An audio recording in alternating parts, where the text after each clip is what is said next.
विष्णु जी आए घूमे नगरिया, सिर बांधे पगड़िया।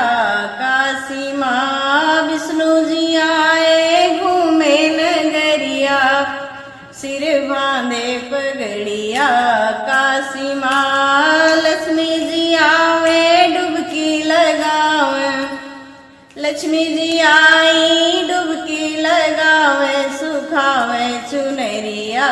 काशी माँ लक्ष्मी जी आए डुबकी लगावे, सुखावे चुनरिया।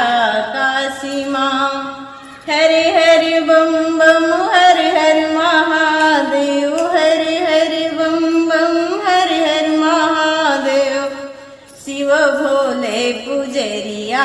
काशी माँ शंकर जी आवे घूमे नगरिया, भोले जी आवे घूमे नगरिया, सिर बांधे पगड़िया।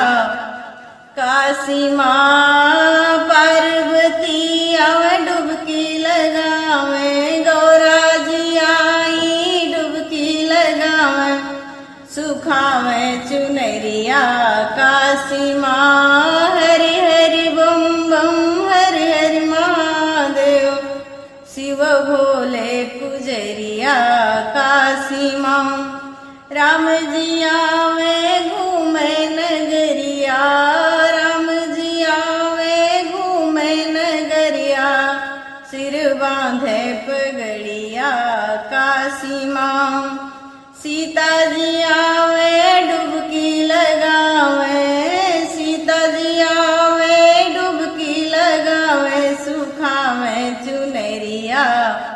काशी माँ हरि हरि बम बम हरि हरि महादेव, शिव भोले पुजरिया। काशी माँ कृष्ण जी आवे घूमे नगरिया, कृष्ण जी आवे घूमे नगरिया, सिर बांधे पगड़िया।